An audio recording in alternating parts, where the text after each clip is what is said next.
அட பாவி, இங்க ஒரு ரத்த ஆறே ஓடிக்கிட்டு இருக்கு. ஷட்டரை போட்டு எஸ்கேப் ஆயிருப்பான்னு பார்த்தா யாருமே இல்லாத கடையில யாருக்குடா தியேட்டர்? ஆக்டர் விவேக். இருந்தாலும் இறந்தாலும் பேர் சொல்ல வேண்டும், இவர் போல யாரென்று ஊர் சொல்ல வேண்டும். இந்த வாக்கியத்திற்கு மிகச் சரியாக பொருந்தக்கூடியவர்தான் சின்ன கலைவாணர் விவேக். தமிழ் சினிமாவின் சிறந்த நகைச்சுவை நடிகர்களில் ஒருவராக திகழ்ந்தாலும் நகைச்சுவையின் மூலம் சமூக விழிப்புணர்வை சர்க்கரை தடவிய மருந்தாக மெல்ல மெல்ல ஊட்டியவர். சிரிப்பதோடு மட்டும் நிறுத்திவிடாமல் சிந்திக்கவும் வைத்தவர். நகைச்சுவையாளராக மட்டுமல்லாமல் குணச்சித்திர நடிகராகவும் நம்மை நெகிழ வைத்தவர். தமிழ் சினிமாவின் முன்னணி கலைஞர்களில் ஒருவரான விவேக் 1980களுக்கு பிந்தைய நகைச்சுவை காட்சிகளில் பெரும் தாக்கத்தை ஏற்படுத்தியவர். தனது நகைச்சுவையின் மூலமாக சமூகத்தில் தாக்கத்தை ஏற்படுத்தக்கூடிய கருத்துக்களை சொல்ல வேண்டுமென கருதியவர். தமிழ் சினிமாவில் காளியின் ரத்தினத்தில் துவங்கும் நீண்ட நகைச்சுவை நடிகர்களின் பட்டியலில் விவேகானந்தன் என்ற விவேக்கின் பெயர் தனித்துவமான ஒன்று. 1970களின் பிற்பகுதியில் துவங்கி மெல்ல மெல்ல உச்சம் பெற்ற கவுண்டமணி செந்தில் ஜோடி 90களின் முற்பகுதியில் சற்று சோர்ந்து போன சமயத்தில் வேறு ஒரு ஜோடி அந்த இடத்தை நிரப்ப ஆரம்பித்தது. அவர்கள்தான் விவேக்கும் வடிவேலுவும். இதில் வடிவேலுக்கு சில ஆண்டுகள் முன்னதாகவே சினிமாவில் அறிமுகமானவர் விவேக். மதுரை அமெரிக்கன் கல்லூரியில் படிப்பை முடித்து சென்னையில் அரசு பணியில் இருந்த விவேக்கிற்கு நடிப்பின் மீதும் நகைச்சுவின் மீதும் பெரும் ஆர்வம் இருந்து வந்தது. சென்னை ஹியூமர் கிளப்பில் இணைந்து செயல்பட்ட விவேக் அவர்களுக்கு ஒரு கட்டத்தில் இயக்குனர் கே பாலச்சந்தரின் அறிமுகம் கிடைக்க அவரது வாழ்வில் வேறு ஒரு கதவு திறந்தது. 1987இல் பாலச்சந்தர் இயக்கி வெளிவந்த மனதில் உறுதி வேண்டும் திரைப்படத்தில் சுகாசினி நடித்த நந்தினி என்ற கதாபாத்திரத்தின் தம்பியாக அறிமுகமான விவேக் முதல் படத்திலேயே கவனத்தை கவர்ந்தார். அந்த படத்தில் விவேக் தவிர மேலும் பலர் அறிமுகமானாலும் தமிழ் சினிமாவில் ஒரு நீண்ட இன்னிங்ஸை விளையாடியவர் அவர் மட்டும்தான். இதற்கு அடுத்த படமான புது புது அர்த்தங்கள் படத்திலும் மீண்டும் வாய்ப்பளித்தார் கே பாலச்சந்தர். அந்த படத்தில் விவேக் பேசிய இன்னைக்கு செத்தா நாளைக்கு பால் என்ற வசனத்தை இன்றும் நினைவு கூறுகிறார்கள் பலர். அதற்கு பிறகு ஒரு வீடு இரு வாசல், கேளடி கண்மணி என அவரது திரையுலக பயணம் வேகம் எடுத்தது. ஆனால் அவருடைய சிறந்த ஆண்டுகள் என்றால் 90களின் பிற்பகுதியும் இந்த நூற்றாண்டின் முதல் 10 வருடங்களும் தான். வீரா, உழைப்பாளி போன்ற ரஜினிகாந்த் படங்களில் அவர் நடித்து விட்டாலும் அதில் கிடைத்த அடையாளத்தை விட காதல் மன்னன், வாலி, கண்ணெதிரே தோன்றினாள், பூமகள் ஊர்வலம் போன்ற படங்களில்தான் தனக்கான தனித்துவம் மிக்க அடையாளத்தை உருவாக்க ஆரம்பித்தார் விவேக். இதற்கு பிறகுதான் அவருடைய உச்சக்கட்ட சாதனைகளை நிகழ்த்த ஆரம்பித்தார். விஜய் நடித்த குஷி, மாதவன் நடிப்பில் மின்னலே, டும் டும் டும், ரன், விக்ரம் நடிப்பில் தூள், சாமி ஆகிய படங்கள் அவரை வேறு உயரத்திற்கு கொண்டு நிறுத்தின. இதே காலகட்டத்தில் வடிவேலுவும் தனக்கான பாணியில் திரைப்படங்கள் நடித்து கொண்டிருந்தார்.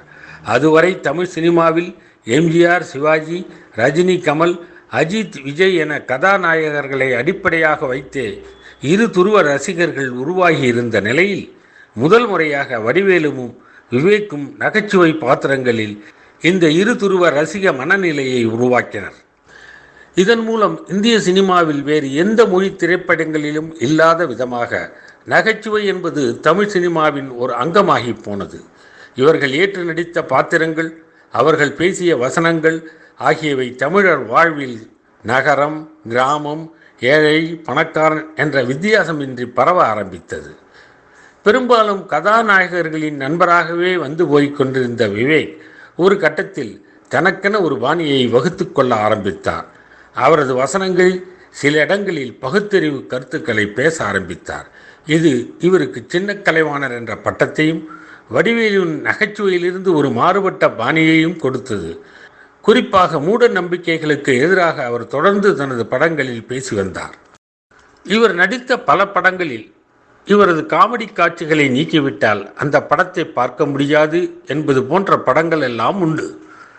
சில படங்கள் எடுத்து முடிக்கப்பட்ட பின்பு அவை விற்பனையாகாத நிலையில் தனியாக விவேக்கின் காமெடியை எடுத்து சேர்த்து விற்பனை செய்யப்பட்டு வெற்றி பெற்ற படங்களும் உண்டு. விவேக்கின் காமெடி என்பது யாரையும் புண்படுத்தாத நகைச்சுவை. அதன் மூலம் அவர் பகுத்தறிவு கருத்துக்களையும் சொன்னார். என்.எஸ். கிருஷ்ணனைப் போல அந்த கருத்துக்களையும் யாரையும் புண்படுத்தாமல் சொன்னார் என்பதுதான் முக்கியம் என்கிறார் சினிமா ஆய்வாளரான தியோடர் பாஸ்கரன். தமிழ் சினிமாவின் துவக்க காலங்களில் 50கள் 60களிலும் வெளிவந்த திரைப்படங்களின் நகைச்சுவை காட்சிகளை இப்போது பார்த்தால் புன்சிரிப்பு கூட எழாது. ஆனால் கவுண்டமணி, வடிவேலு, விவேக் காலகட்டத்தின் நகைச்சுவை தீராத மகிழ்ச்சியை தன்னகத்தே கொண்டிருந்தது. வேறு மொழிகளில் இல்லாத வகையில் தமிழில் மட்டுமே நகைச்சுவை காட்சிகளுக்காக இயங்கி வரும் 2 தொலைக்காட்சிகள் இதற்கு சான்று.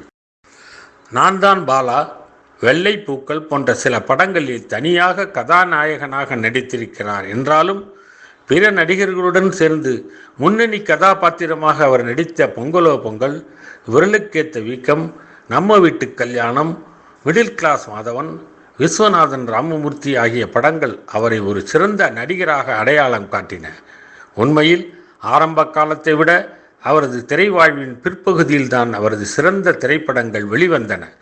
தனுஷ் நடித்த படிக்காதவன், உத்தம புத்திரன் போன்ற படங்களின் நகைச்சுவையின் உச்சத்தை தொட்டிருந்தார் விவேக்.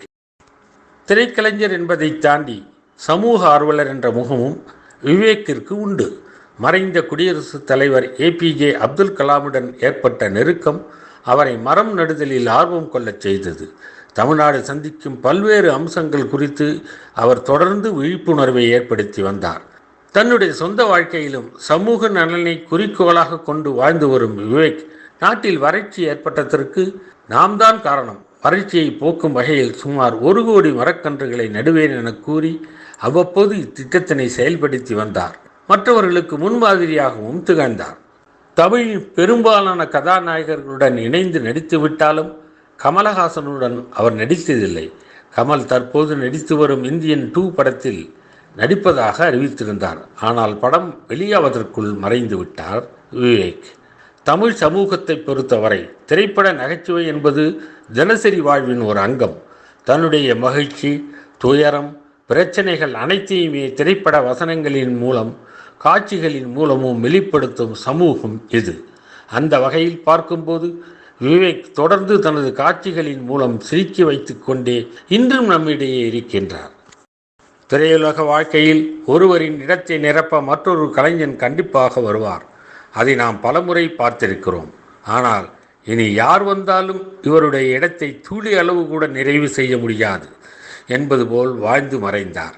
நடிகர் விவேக் அவர்கள் மறைந்தாலும் அவர் தமிழ் சினிமாக்களில் பேசிய பகுத்தறிவு வசனங்களும் மூட நம்பிக்கைகளுக்கு எதிரான கருத்துக்களும் மக்கள் மனதில் என்றென்றும் நிலைத்திருக்கும். வாழ்க அவரது நிலைத்த புகழ். நன்றி, வணக்கம். இந்த வீடியோ உங்களுக்கு பிடிச்சிருந்தா லைக் பண்ணுங்க, ஷேர் பண்ணுங்க, கமெண்ட் பண்ணுங்க, மறக்காம சப்ஸ்கிரைப் பண்ணிடுங்க, அந்த பெல் பட்டனையும் கிளிக் பண்ணிடுங்க.